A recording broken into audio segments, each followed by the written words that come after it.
Hello!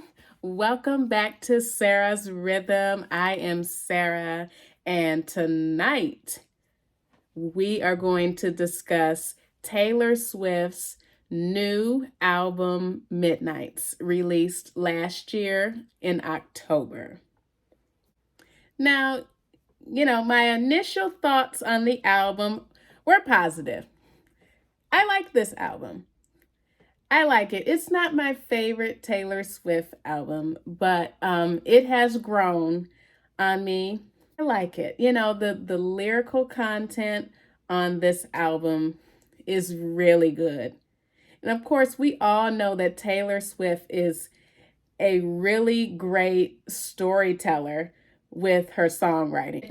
Midnights is a collection of 13 sleepless nights. So, these are personal stories from Taylor Swift that she has that are taken from her thoughts at midnight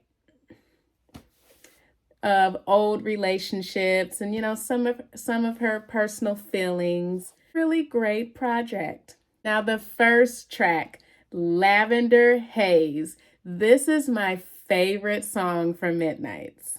It is a smooth R&B jam. And the minute I first heard it, I just thought, ooh, Taylor Swift. Even though we've heard Taylor Swift do sort of, R&B elements on Reputation, this is sort of a full R&B song. It has pop elements too, but it's sort of a disco. It has a disco groove to it. Meet me at midnight, boom, boom, boom, boom, boom, boom, boom. Oh, oh, oh, oh, oh, oh, oh, oh, oh, oh. I was surprised. I didn't expect it to start like that. It was a pleasant surprise. In the song, she talks about her current boyfriend, Joe Alwyn, who she's been with for a while now. And she goes into the expectations that the media and everyone else has of the relationship. And in this song, she is saying, forget all that. I'm not going to focus on your expectations and all the things that you want for this and what you're saying about this. I just want to be in love. I just want to be in love with Joe and just enjoy this moment. The arrangement is really nice. And I love the music video. I gave my thoughts on the music video in a short video, so make sure that you check that out on my channel. But Lavender Haze, this record is it. And the bass line. This is a song that you can vibe to and dance to. You can just listen to it, just to relax, or you can play this at the club. Actually, I want some of the clubs to play this. I want some of the clubs to play this. But let me know in the comments if you want to hear Lavender Haze at the club. But, Lavender Haze, it fits in with the disco and dance trend that's going on right now and the nostalgic trend. But this is my favorite song on the album. But, I want to hear more from Taylor Swift doing something like this. We've heard something, like this on Reputation, but I want to hear Taylor get into more of this side of her artistry. And it's also interesting that Zoe Kravitz sings background on Lavender Haze. She's the daughter of Lenny Kravitz and Lisa Bonet. That's a good job. This record is bad. It is smooth. Bad as in good. This is really smooth, but this was a surprise. But I think it's a nice way to start the album. But the next song, Maroon, it just seems like the vibe of both of them are so different, and it seems like it was sort of a letdown. When she started Maroon, I would not have paired Maroon and Lavender Haze next to each other because the vibes are so different. It's like you get from dancing and then you do a okay. But that's the way that I felt when I heard Maroon. But all in all, I like Maroon. The production is very mellow. I think it could have benefited from better production, but I like the message of it, reminiscing of old relationships and flames. But in Maroon, she has more of a mature stance on these relationships. Because I'm sure back then she was hurt by them. And Taylor Swift is known for writing songs on her exes and how they made her feel. But now she's more mature, and that's probably what she thought in one of her sleepless nights. Um, you know, I'm cool with it.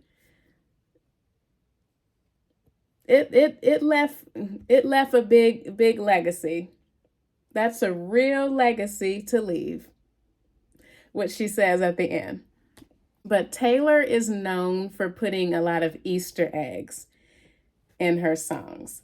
So maroon is sort of a darker shade of red, and she has a previous album named Red, which has some bops on it. But on that album, she spoke about her relationships with Jake Gyllenhaal. And on her album Red, um, the song We Are Never Getting Back Together referenced Jake Gyllenhaal. And she discusses cleaning off her vinyl shelf on Maroon. And she mentioned back then that he had a vinyl collection that was better than hers. And on the song Red, she referenced certain emotions with colors, like when she said that loving him was red. And Maroon is a darker shade of red, and it shows how she has evolved on her perspective since 2012. But this is creative. Maroon is it's a very creative song. And I like it. I like how she arranged the lyrics, and where she sort of zipped through that part, the lips I used to call home, and that part. It sort of reminds me of reminiscing about the past, and sort of zipping through it, but and saying to yourself, but it's over now. It's done.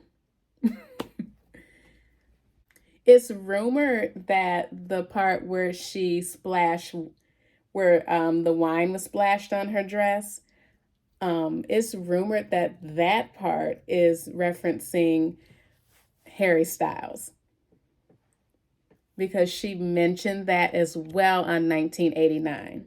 Rune is a good one. I just wish that she didn't pair it um, next to Lavender Haze. She could have had the next song, Antihero, come next after Lavender Haze, because they seem to have a similar vibe to where you're dancing and you're grooving to them. But all in all, it's a good song. Now the next song is Antihero. I love the synth pop on Antihero. It's a very mellow mellow synth pop song. The lyrics make up for it. And Taylor talks about her insecurities. There are a lot of hidden meanings and Easter eggs in Antihero. She says that she gets older and never wiser. Um it sort of alludes to how people have criticized her for being immature, how critics have criticized her, and others have criticized her for being immature in the past. Antihero is very layered. It has a lot of parts to it and a lot of messages in it. One part that sort of stood out is where she says that everyone is a sexy baby and I'm the monster on the hill.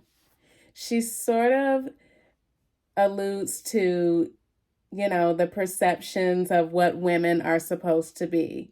We're supposed to stay youthful and sexy and beautiful, and you got to face the reality of aging and getting older. There's a lot of layers to Antihero. In the lyric where she says, I stare directly at the sun, but never in the mirror. It must be exhausting, always rooting for the anti-hero. She talks about her reputation and how it has crumbled over time. And we all remember the Kim Kardashian situation where she was called a snake. For saying on the phone that she was okay with the Kanye West lyric when he said that he made her famous. And then later on, she said that she never approved it. That line sort of talks about her reputation. She felt isolated. She felt bad about it. And she realized during that time that she had to restructure her life because it felt like completely out of control. And she felt that making music about the situation was going to help her mental health. It was very therapeutic for her. And I love the Reputation album. Antihero could have definitely fit on Reputation. It's a Reputation type song where she talks about, her reputation, her insecurities, and what she's angry at. And this definitely could have fit on that album. But Reputation is my favorite Taylor Swift album. If you have never heard Reputation, you need to go back and listen to Reputation because the production on Reputation is the best. It is so fire. Reputation was very therapeutic for her. And I'm glad that she got through that really bad period because it was rough. It was a rough period in her career. She does mention depression when she says midnights become her afternoons and her depression takes the graveyard shift. I'm sure back in that time she experienced a lot of depression around that situation because that's rough for your reputation to sort of crumble like that. And of course, she was worried with how that would affect her relationship with Joe during the time. But on Reputation, she explained that he accepted her through that. And, he didn't really care. He accepted her for the person that she was. And, every woman deserves a man that's, willing to look past what other people are saying and look at, what they have. Because other people's opinions don't matter. They don't. Your opinion of yourself matters. And that's what you should focus on. But I really like Antihero. That one is one of the best songs on Midnights. And Antihero is sort of it's a typical Taylor Swift song. It's a type of it has the type of production that you would expect on 1989 or Red.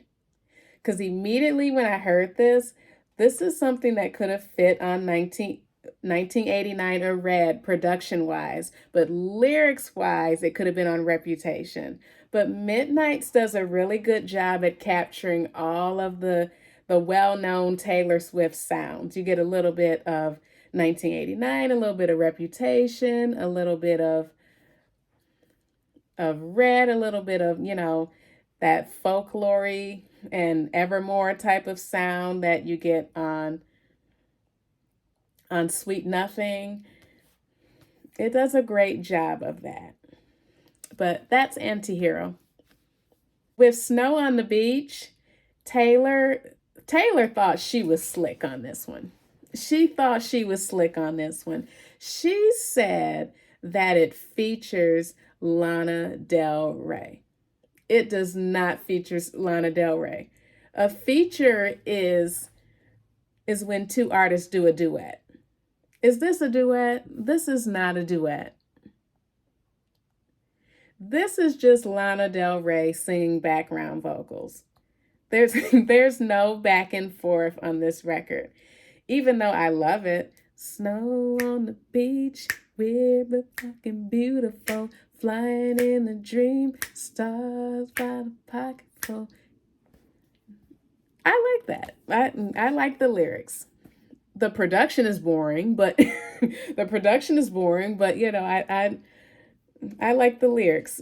She talks about, not, it's a situation that you don't expect. You don't expect snow on the beach, and you don't expect the type of thing that she's feeling with this guy. It's weird, but it's beautiful. But she was slick with this feature. And I know that Taylor Swift really admires Lana Del Rey, but I don't know. This is not a feature. It's not the type of feature that you would expect. Now Miley Cyrus just pulled something like this with Sia on Endless Summer Vacation. I reviewed Endless Summer Vacation on my channel, but go back and watch that. But this is not a feature. And I want an explanation to this. Why was Lana Del Rey doing background vocals instead of a duet? Like why did they get away with this? They should not have gotten away with this. But other than that, it's a cute record. You're on Your Own, Kid. This song is horrible. It has horrible production. Song itself, the whole package isn't that good to me. On Your Own, Kid, it's about an unrequited love. She's talking about, going through the seasons, and she's waiting for him to return it. On, she lets go of that yearning for him to return it, because she realizes that he never really cared for her anyway. He was never really interested in her anyway. But it's a really nice story, but the production, it just could have benefited from better production. And the thing with Midnights is that, the lyrics are really good, and it's really talented how she put them together. But the production sort of slips on some songs. It thrives on others, but then it slips down on others. And the Jack Antonoff production on this, I just I just wish that she would have worked with Max Martin. But though he's done some good things with it. But there are some flaws in it. There are some flaws in it. It thrives, then it comes down. It thrives, then it comes down. It thrives, then it comes down. You're on Your Own, Kid is a low part. Is a low point on the album. I'm sorry. It's a low point. Now I know, the Taylor Swift fans really love this one, but I'm not feeling this one. Next. Now, Midnight Rain is cute. I like the trap beats that are on Midnight Rain. It has a really cute intro to where that beat drops and then you start to.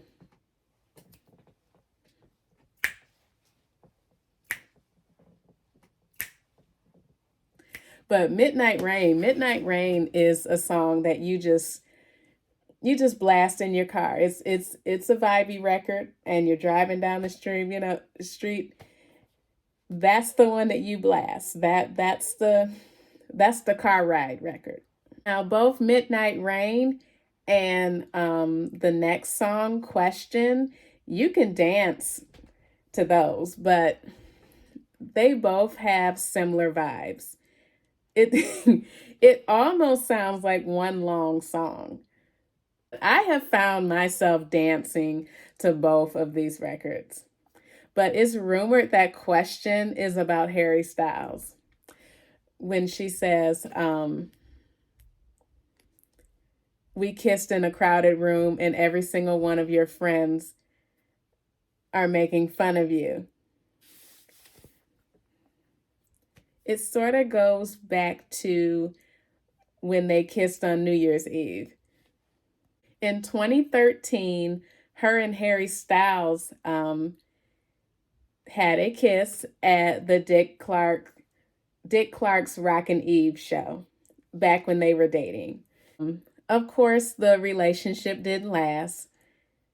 Back on 1989, the album 1989, she spoke about Harry Styles. And she sort of reminisced about the relationship on that one. Question samples Out of the Woods. I think it samples Out of the Woods.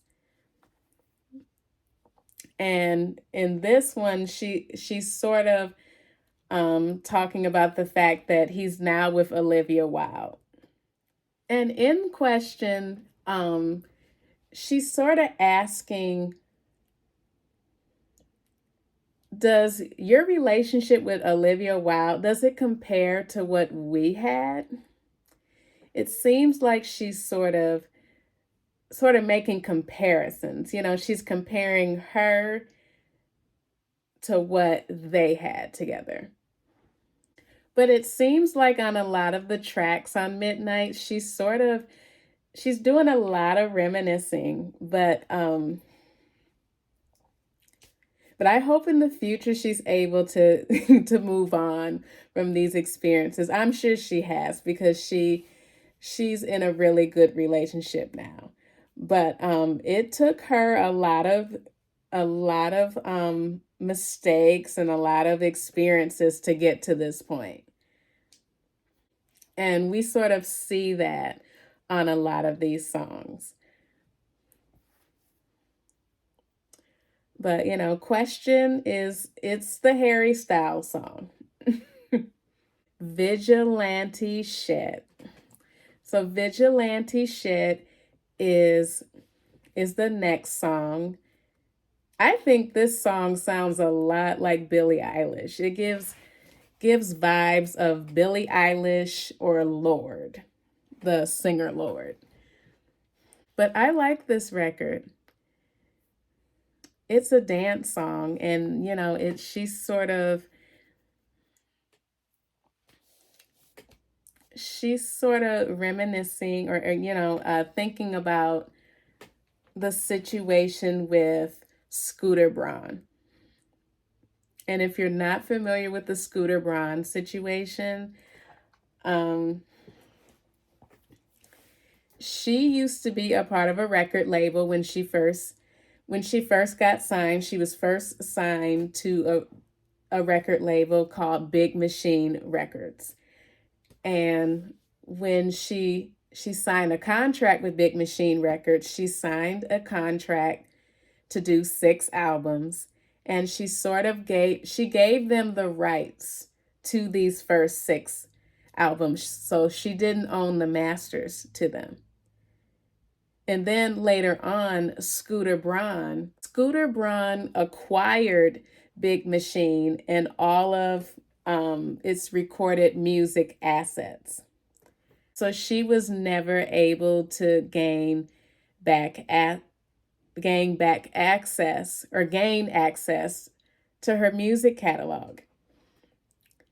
And he would let her do it either. And she thought that he was a really big bully for it, which he is a bully for it. He is a bully for it. It's a diss to him. It's a diss to him. And it's a revenge record. It's a Reputation style revenge record. Don't get sad, get even. but she talks about getting revenge a lot. But it could come from her Scorpio rising. Her Scorpio rising sign. I know she's a Sagittarius, but I read that she has a rising in Scorpio. So that could be why, revenge is so heavily on her mind. But this could have fit on Reputation. But I saw the clips of her on tour where she's doing the burlesque type of dances to it. I think that's really cute. The next song is Best Believe I'm Still Bejeweled. When I walk in the room, I can still make the whole place shimmer. I like the lyrics to this song, and I like the dance that everybody's been doing on TikTok. Best believe I'm still bejeweled. When I walk in the room, I can still make the whole place shimmer. That's the dance that I do to it. It's a strut song. You have to put on your tall heels, your 6-inch heels, and you have to strut down the street and say, I'm bejeweled when I walk in the room and I can make the whole place shimmer. Because you can't let other people's thoughts get you down. I guess she's saying, I'm still the stuff. When I walk in the room, I can still make them shimmer. I can still make their heads turn and I'm still confident. But I like it. It has cute little production. It's a 1989 style record. But, it's cute. Best believe I'm still bejeweled. When I walk in the room, I can still make the whole place shimmer. But it's catchy. I find myself having this song in my mind a lot. Like I can be doing things and this song would get stuck in my head all the time. It's catchy. It's a typical Taylor Swift catchy record. And of course it's Taylor Swift if the chorus is catchy. This is a song that's cute for the radio. It's a radio friendly type song. But I like it. It seems like on Labyrinth, she's talking about not expecting her love life to go as well as it is. Like when she says, I thought it was going down, but it's actually going the other way around. I don't remember if she says it sort of like that, but she says it like that, but she says it sort of like that. And then she goes into, I'm falling in love again. Oh no, I'm falling in love again. And she repeats that. It sort of reminds me of, I didn't expect this, but this was out of nowhere. It came out of nowhere and I'm enjoying this. I'm going for the ride. But then she has these layered background vocals that join her on the record. It's sort of weird how they did this arrangement. The arrangement is just weird. I think it's a low point on the record. It's a low point on the record as far as production, but the lyrics are nice.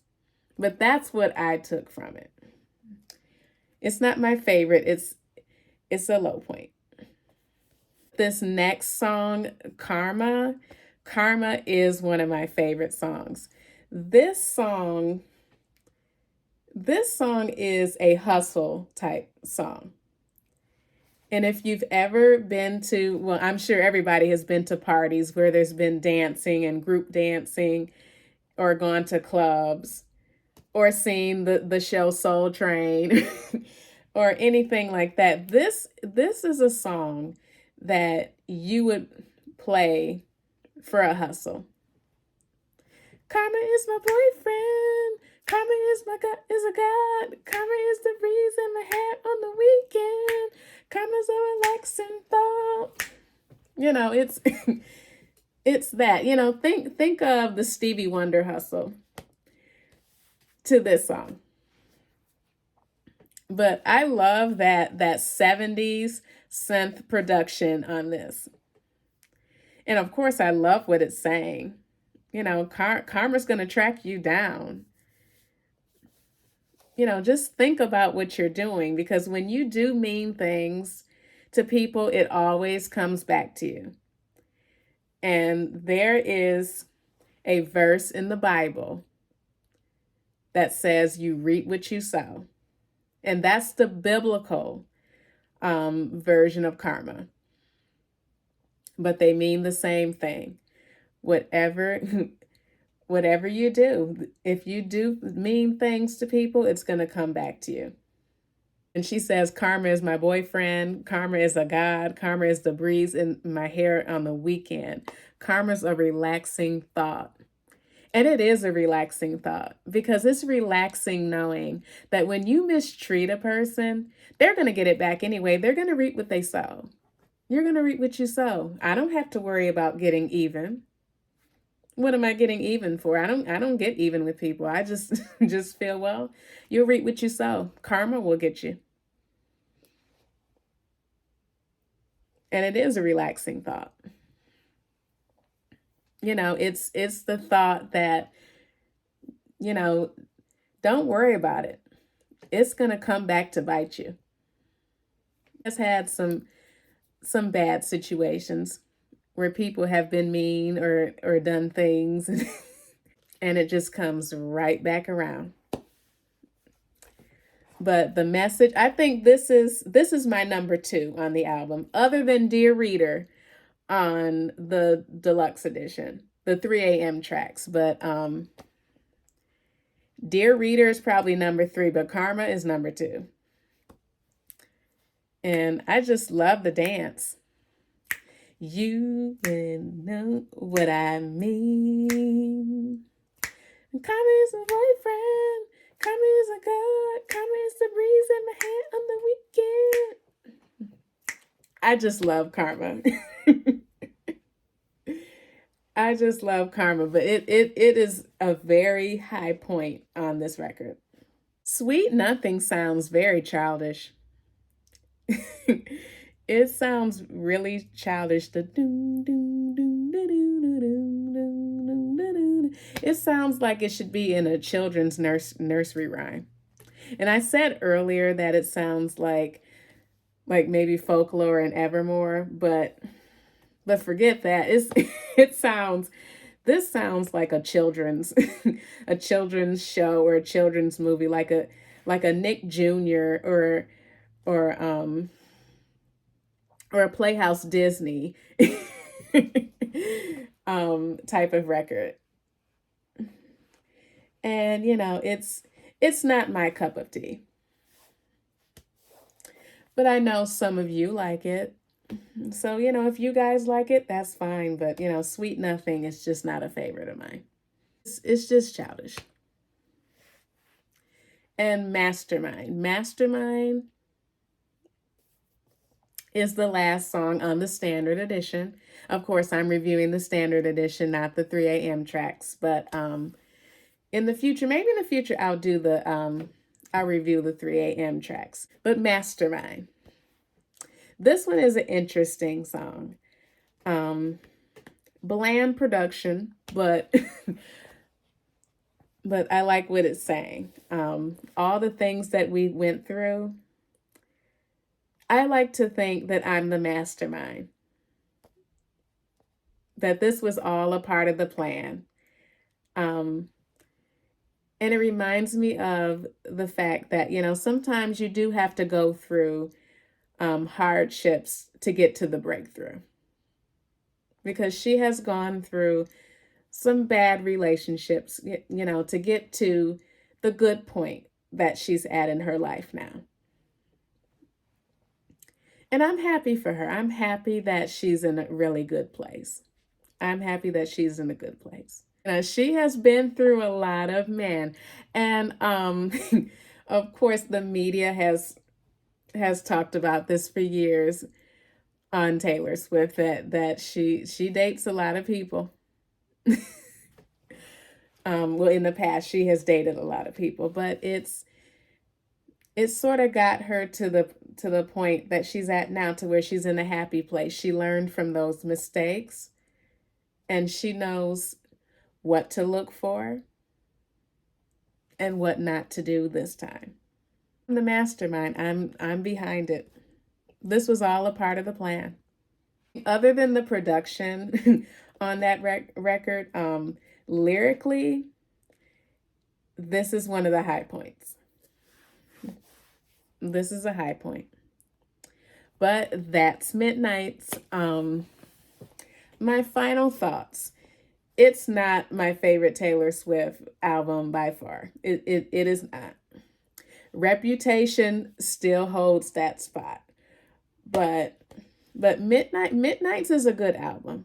Midnight's is a really good album. Just like I said earlier, Taylor Swift is really good at putting a story together and putting a lot of concepts in it to make you think, to make you think about it. She's a talented songwriter, and she should be in the Songwriting Hall of Fame.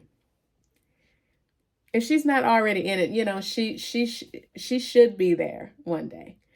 But lyrically, this album really shines. Like, Reputation Taylor, 1989 Taylor, that sound. Lover Taylor too, even though, Lover had some low spots. But, Midnight is good. Favorite tracks: Lavender Haze, Anti-Hero. I like Maroon. Question, Vigilante Shit, Bejeweled, Karma. Karma is one of my favorites. But, those are my favorites. Well, thank you for watching today. I am Sarah, and thank you for watching Sarah's Rhythm. Make sure you subscribe and press that bell. Make sure you're pressing that bell so you can be notified when I post my next video, because I don't want you guys to miss it. Let's keep the discussion going. And make sure you like this video. Don't forget to like this video if you enjoyed. But thank you so much for watching, and have a great day.